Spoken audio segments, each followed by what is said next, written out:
So welcome everyone to this Coffee and Books chat with Atef Alshaer. Thank you for coming this afternoon or this evening, depending on where you are. We're very pleased to have you here. My name is Bill Mullen. I'm with the organizing committee for the Palestine Writes Literature Festival. And please in the chat, if you would like to tell us where you are coming from today. It's exciting for us to see what parts of the world have merged here in virtual space at Palestine Writes. Before I introduce Atef and we begin our discussion of his book, just a few notes. There are video recordings being made of each session at Palestine Writes, and those recordings, some of them are already available from Wednesday and Thursdays festival days. If you go to the halls where those sessions took place and click on the day, you can watch those recordings. And this session today will be recorded and should be available by Monday for reviewing. And in fact, all of the sessions for Palestine Writes are being recorded and will be available for 1 month after the festival is over at this VFair site. So if you miss anything, don't worry, you can catch it there. Also, interpretation for the session is available. If you go to the bottom of your screen and click on the globe icon, we will be speaking mainly in English today, but if you would like interpretation or translation to Arabic, please choose that option. And if you do choose it, mute the existing sound that you're hearing here so that you can hear your own interpreter clearly. We want to encourage people to go to the virtual bookstore at Palestine Writes. You can buy Atef's books and you can buy books by other writers here. There is a chat room, or there are several chat rooms at the festival where you can go and network and meet with others. We encourage you to use that. We want this to be a communal space. And if you go to the lounge and you click on the handala icon hanging from the ceiling, you'll go to our amazing graffiti wall. And there you can post pictures, drawings, words, poetry, whatever excites you as it relates to this festival. It's really been a lovely space for people to come together and celebrate and share. So it's a really great honor for me to introduce Atef to you. And we've decided that I have some questions for him about his fabulous anthology, A Map of Absence. As we're talking today, if you have questions, please put them in the Q&A. You can see at the bottom of your screen, there's a Q&A function. We really welcome your thoughts and questions for him about the book or about Palestinian literature. So we'll keep the conversation going, mixing my questions and some of yours, we hope. And without any further ado, I'm going to go ahead and introduce him so we can start talking. Atef Alshaer is currently a senior lecturer in Arabic and Cultural Studies at the University of Westminster in the UK. He was educated at Birzeit University in Palestine and the School of Oriental and African Studies in London, where he obtained his PhD and taught for a number of years. He's the author of several publications in the fields of language, literature, and politics, including Poetry and Politics in the Modern Arab World, The Hezbollah Phenomenon, Politics and Communication, which he co-authored with Dina Matar and Lina Kabit, and then A Map of Absence, an anthology of Palestinian writing on the Nakba, which we'll be talking about today. And then he's also the editor of Love and Poetry in the Middle East and National Identity in Palestine, Representations of Power and Resistance in Gaza, both forthcoming. This is a very impressive resume for a scholar of your standing. He also regularly contributes to academic and media outlets, including the BBC, Independent Eye newspaper, Al Arabi, Al Jahid, and Radio Monocle. So many things for him possibly to touch on beyond his book, if he feels like doing so today. We're very happy to meet you virtually.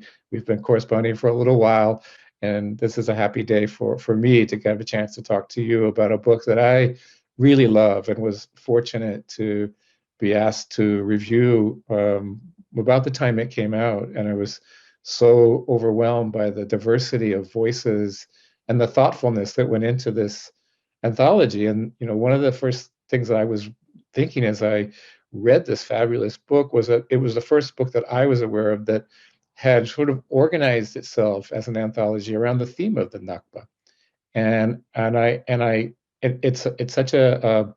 It's such a important thing to think about, I think, as we're thinking about how to think about the history of especially 20th century Palestinian writing.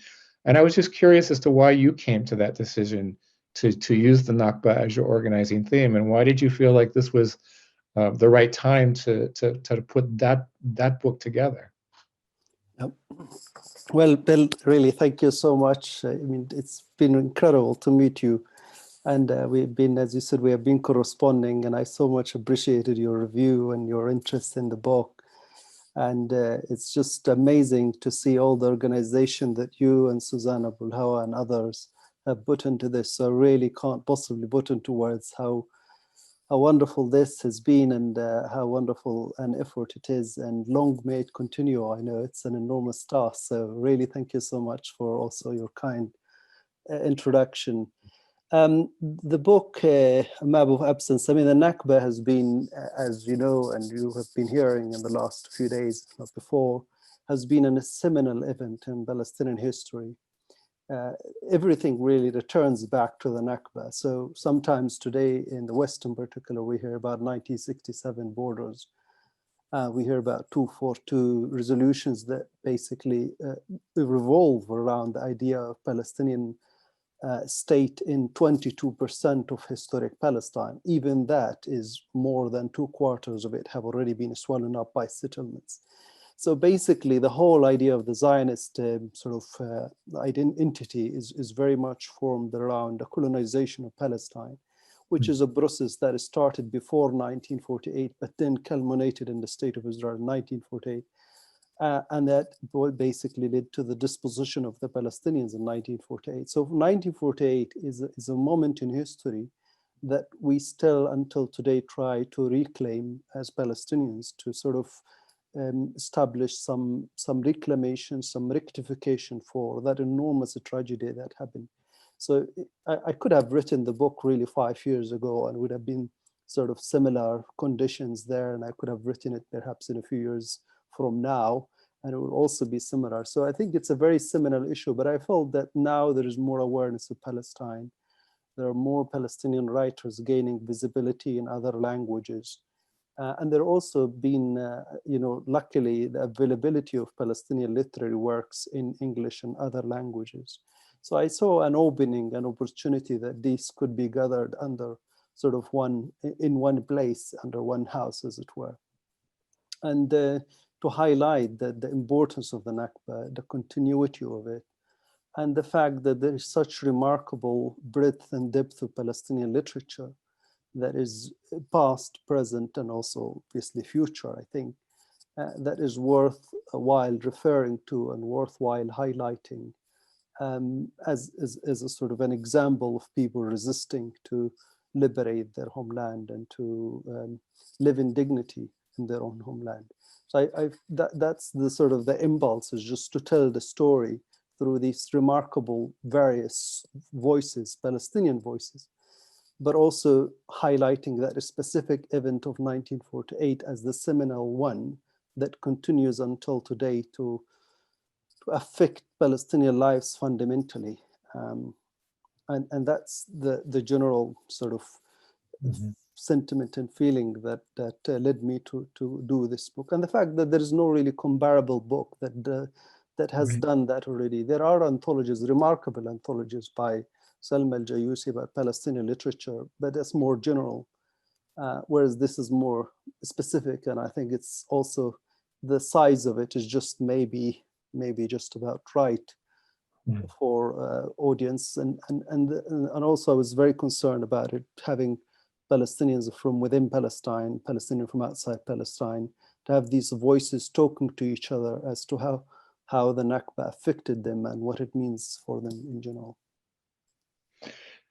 Thank you. That's a wonderful answer. I'm a literature person too, and I'm interested in how we think about the history of literature and how we organize it. And anthologies are books that organize histories of literature. They sort of tell us, they give us kind of maps, is a word we'll come back to think about the structure, the continuities, and the contours of like a national literature.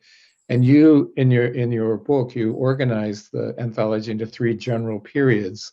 One is the Nakba and its aftermath.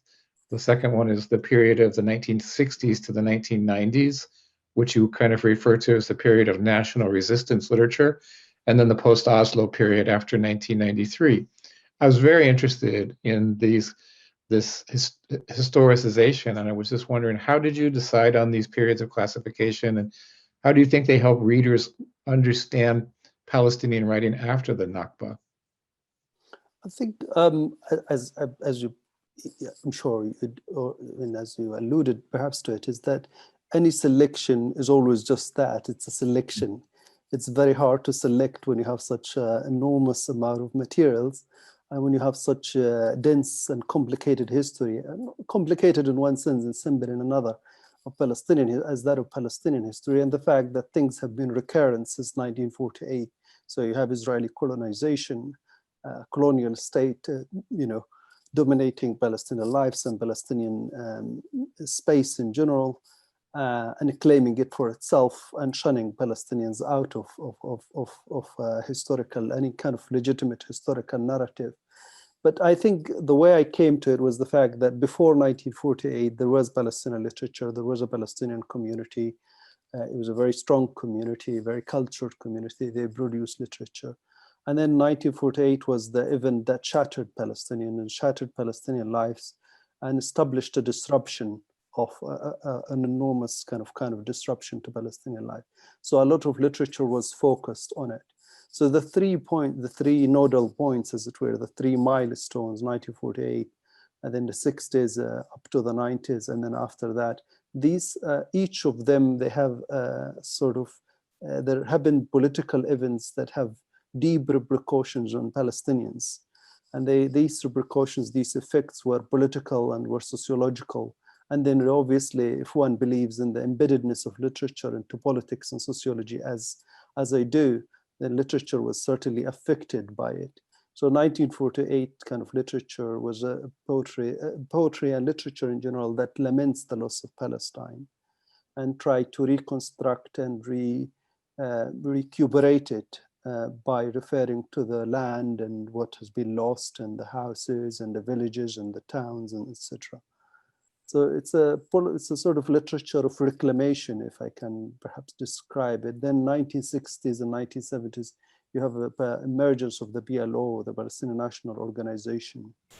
And therefore, the literature of that time is about resistance. It's about national revival.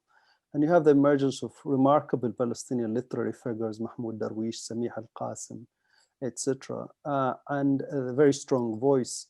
And then 1993, it felt like a déjà vu. It's a Palestinian sort of the national project, as it was known, that around which Palestinians united, it sort of collapsed to some extent because you have this agreement that gave Israel so much, and we were not even sure that we will get the state that we were promised, which 25 years, odd years or so later, as Edward Said strongly highlighted then, it didn't materialize.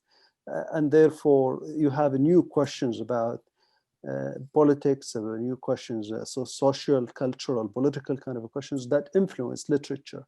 So I think one can, generally speaking, one can detect sort of the effects of the political milestones that I've just outlined, and there are many others, but these are the just general one, just to make it easy, basically, to make it possible to speak about Palestinian literature and to speak about events in a chronological kind of order, albeit selective and hesitantly so.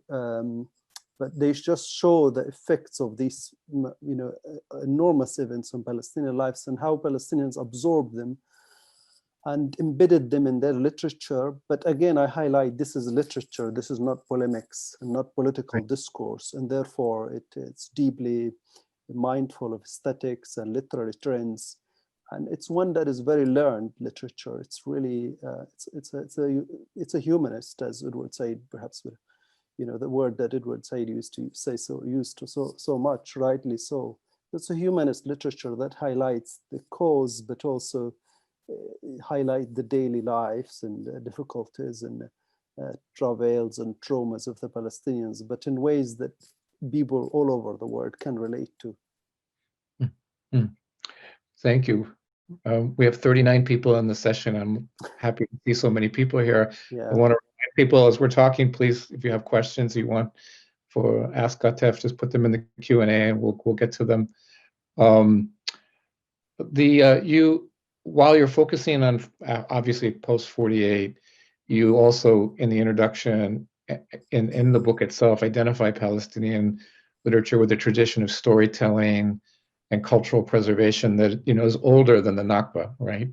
Mhm. And I want to know how you think your anthology helps us see the continuities between past and present when it comes to a longer history of Palestinian writing before colonization and after, and also lived experience before and after the Nakba. How do you think your book helps reflect that?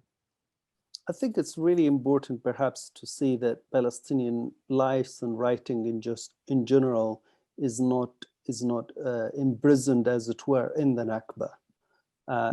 Palestinians have a larger, broader history than the Nakba. The Nakba has been shattering. It has definitely changed the course of Palestinian history. But Palestinians before that, as many before me highlighted, like Muhammad Mislah, when he wrote about Palestinian national movement, that Palestine was part of the broader Arab world. They were part of the broader Arabic literary tradition, which date back to 15 centuries old, sort of literary tradition, which is a wonderful tradition. And there were cities like Haifa, Akka, Jerusalem, Jaffa, and Gaza, and others, which still are, that were amazing in literary production and novels and stories and poetry in particular. And in the 19th century, Palestinians were very much part of the process of what is called the Nahda in the Levant region, the Renaissance movement, which was very much a literary movement. It's a movement that was very much keen on reform, political reform, but then it spread to literature. So it was a nationalist kind of literature, but with reformist agenda and kind of linked to the Arabic tradition, to the old Arabic tradition, but also very much in connection, linked to and is linked to the European tradition, particularly the novels and poetry, the modern trends in novels and novel writing and poetry. So the Palestinians existed long before the Nakba, and just as Noor Masal has just reminded us in his late book, Palestine, 4,000 years of history. He highlights this incredible long history of Palestine, the word Palestine, and also his literature. But I think the Nakba is, what is remarkable about it is that in 1948, well, actually more from the 1920s, 30s, 40s, you have already an existing literary tradition, and therefore those Palestinians who wrote literature then, such as Ibrahim Tawqan and others, they wrote literature which was already mature. It's not really experimental. There was already an existing literary tradition and heritage that they draw on, they related to, and they use that to highlight the causes of their day, which was British mandate, for example, in Palestine. And therefore, what you have already a mature Palestinian voice before 1948. And with 1948, it obviously continued. And therefore, somehow, everything has been interrupted in Palestine, except literature, as it were. I mean, there's a long history to that, which we can go into, but basically, it really highlights how Palestine, which can be seen in this case through literature, was embedded in the literary heritage of the Arab world in general. And then how that literary heritage was put into use in 1948 to highlight the cause of Palestine. And from there have been many developments. So 1960s come Mahmoud Darwish. Mahmoud Darwish has quite a long literary career. Ghassan Kanafani was also influenced by Yusuf Idris, a remarkable Egyptian short story writer. So Palestinians in that sense have been linked with that tradition, but they used it in ways that highlight their cause and the events and problems and travails that they were going through until today. And that's why Palestinian literature somehow every decade or every few decades, although we have highlighted the milestones that I did, you have sort of more development in the literary techniques and more development in the literature. And therefore, it doesn't really feel boring, as it were. It's not, because there's always mindfulness about literary tradition, about aesthetics, about connections with the Arab world, people who read that literature, and they kind of in dialogue with it. And that dialogue is old, but it has been instrumentalized and used within the context of Palestine. Mm. I love what you just said about everything has been interrupted except literature. That's actually quite a lovely and profound thought. The title of your book refers to Darwish's poem "To Our Land," and the poem kind of suggests the relationship of place to literature. Obviously, it's a brilliant poem. I'm curious as to why you chose it. The metaphor of a map of absence for your anthology. Why was that so resonant for you? I mean, it was really it was kind of an obvious choice, I think, when I looked at it, because if I can say that, because 1948 you have these villages that were depopulated. Right. Palestinians were made absent essentially from their homes. And in the case of Darwish, it's even more poignant because he actually can see his home. He's just in another village called Jdeide, and then he went to Haifa, Jaffa, not far away from his village. So he could see it, but it was inhabited by settlers who bought stable horses and animals in the place of their homes, essentially. And therefore it's poignant. You have all these villages that Palestinians have been absented from by force. And therefore in their minds, Palestinians in their minds, they have a map of absence. They have all these villages, all these fauna and flora and towns and people and stories that they kept in their minds. So, and that absence is a map. It's a map of return for them. These are the places that they remember, they want to return to, and rightly so. And therefore it felt like it sort of fell into the place. And actually a lot of Darwish's poems, as well as Palestinian poems, they invoke that absence. So that absence is very powerfully vivid in their writing. I mean, in his poem "To Our Land," I am from there, the absence is made present in his words, and is made not something negligible, but something that is living on. It's something that should be reclaimed. The injustice of it should be addressed.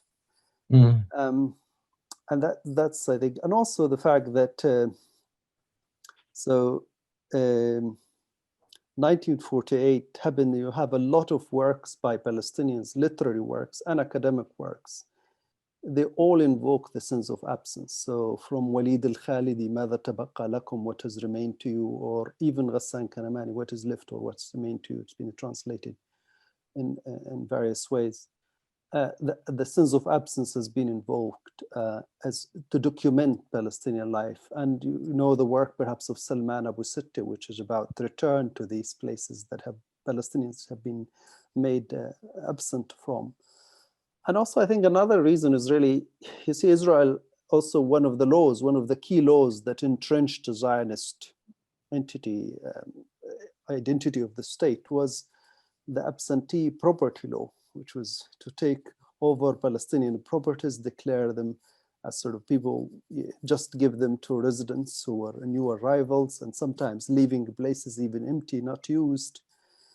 So the map of absence is a response to all the absences that have afflicted Palestinian lives, and Palestinians are still remembering and trying to address this enormous void and absence in their life. But metaphor is very powerful, and it's a kind of a metaphor for return, a map of absence. I thought it was so fabulous. At one point, maybe it will be a map of presence, but well, if people return, so that'd be good. I think you sort of suggested that literature becomes the presence in a certain way, or language. And of course, I also thought about mapping as something that we do when we try to organize our thinking about a culture, right? I think of anthologies as maps too. I thought it was for the reasons you've described, very powerful. Are you able to see the questions coming in the Q&A? Yeah, I'm just seeing one question here. I'm interested in learning more about how hunting relates to the notion of absence in some of the poems you choose to anthologize. Do you want to please go ahead and answer that, or can you repeat it and maybe you can answer it too? I'm interested in learning more about how hunting relates to the notion of absence in some of the poems you choose to anthologize. I think just how hunting the presence, I would guess that the questioner is asking, Serena Harb, how haunting this has been in their memories. I think many of these, in fact, most Palestinian poems are haunted. Sometimes perhaps, I don't know, haunted is the right word. I'm hesitant because Palestinians are trying to find the right word that maybe replace, certainly some poems are haunted by the place, and they very much evoke it in such terms. There's a trauma attached to it. Maybe haunting and trauma are linked. But I think Palestinians are also remember it as a memory that still lives on. There is what's called sumud, steadfastness. So it's not all as such haunting in the sense that it cannot be recuperated. It cannot be obtained, regained again. But a lot of the poems certainly are haunted by what have become of the place that they know to be Palestine. So places that have just have to, just make sure that the battery is on, because suddenly I'm discovering my batteries, my computer's battery is low. So to come back to this, just haunting relates to the fact that that absence has been returned into something that is sometimes unrecognizable for Palestinians. But I think Palestinians in a lot of poems and a lot of writings have transcended, I think I would say, transcended the immediate sense of a trauma that they obviously carry with them. It's not to minimize the amount of trauma, but they have transcended it in a way as to celebrate the lives that they have made for themselves, and to celebrate the fact that they still remember, and there is still hope of the hope of return is still alive, despite the enormous difficulties. I mean, this is not to trivialize and estimate the difficulties and pain that Palestinians have gone through. But a lot of poems invoke that element of beauty and remembrance, and remembrance and beauty. When we discuss it in trauma studies, they're about transcending pain. Without basically trivializing it, but somehow living it and somehow transcending it in such a way as to be able to live your life now. Maybe if you allow me, I can read just this little section from Mahmoud Darwish, which I think can explain the point that I'm laboring to highlight, to explain. But this is a beautiful, I think, piece which highlight that sense of a transcendence that I've just, it's from a poem called "At a Train Station That Fell Off the Map." In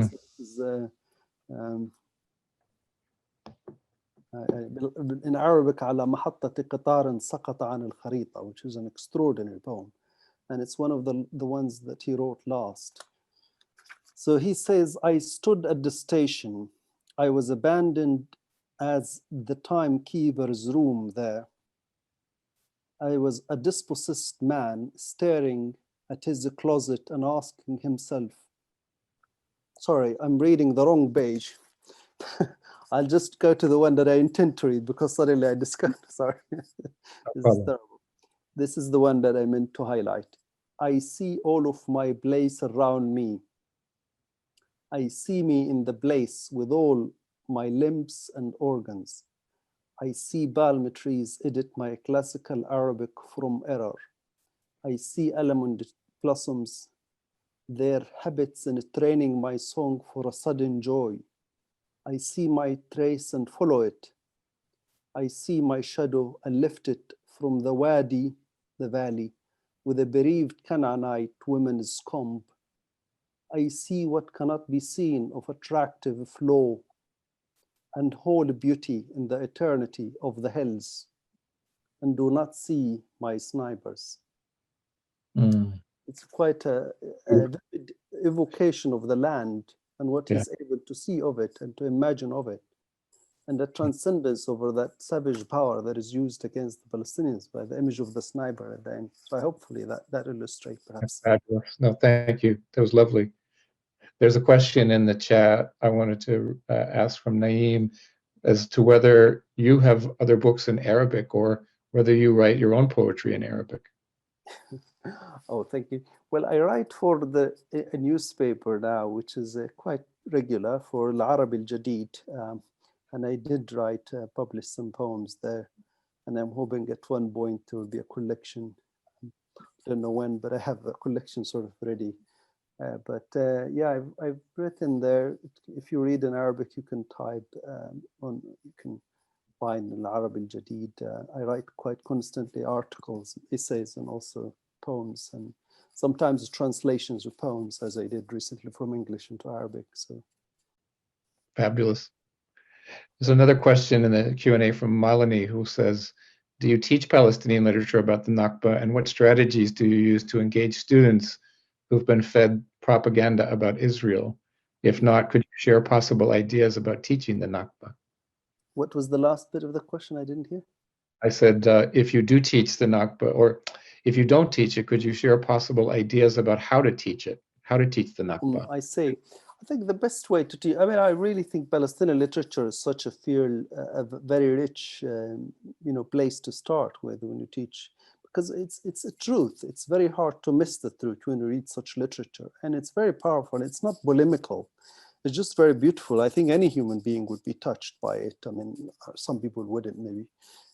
But I mean, in general speaking, as for myself, I don't really teach Palestinian literature itself. We have a degree where we teach Arabic, some elements of Arabic literature, and that includes some elements of Palestinian literature.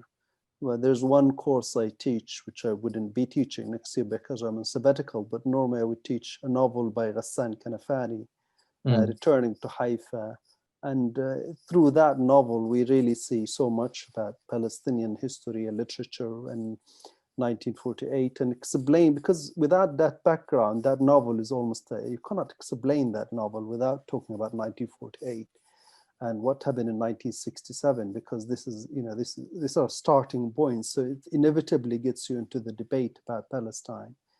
And then I also teach a poem by Palestinian Mahmoud Darwish, The Last Speech of the Native American, which is a wonderful poem because it links African American sort of struggle, Native American struggle, and with Palestinian struggle.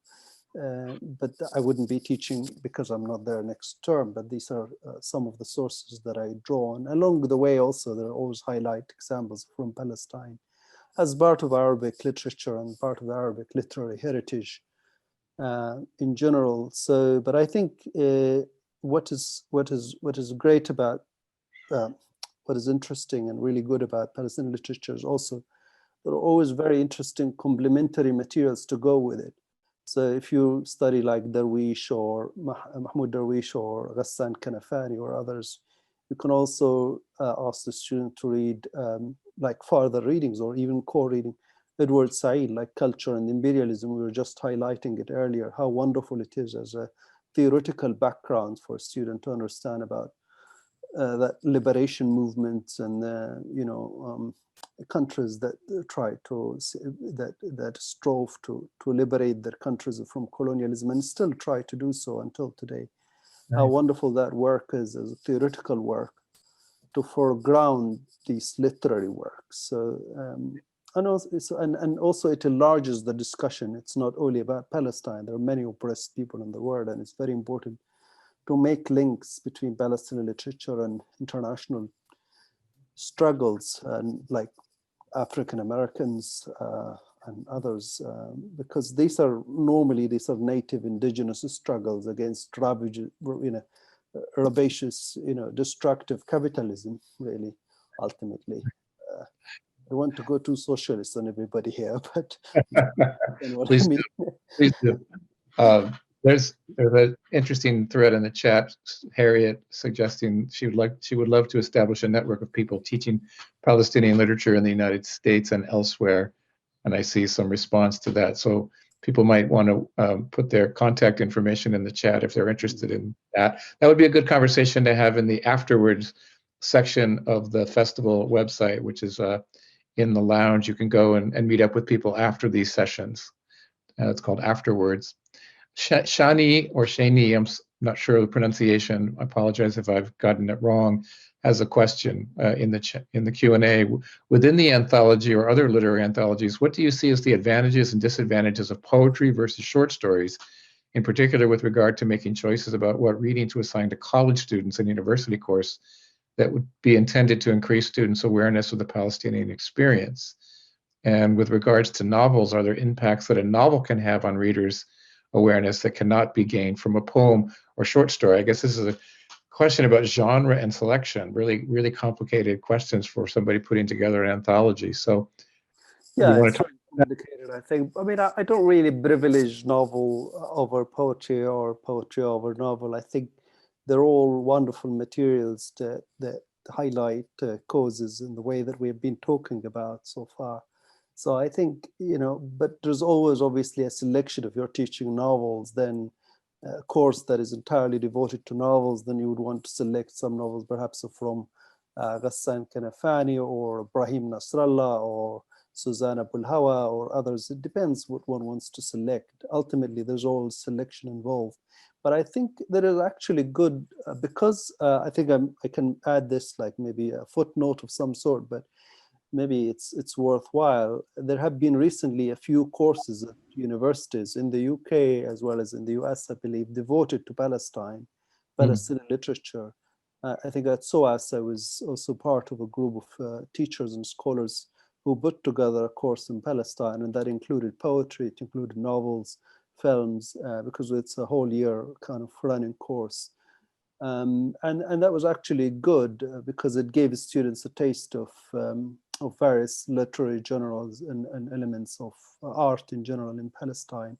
But if there is a chance, if there is an opportunity to have a devoted course on Palestinian novels, then obviously a chronological way to go about it is also a good way. So for example, the short stories of Samira Azzam, wonderful short stories and very moving, very powerful, Ghassan Kanafani, Emil Habibi, Ibrahim Nasrallah. These are just sort of, because that's a chronology that you can, through which you can explain Palestinian history.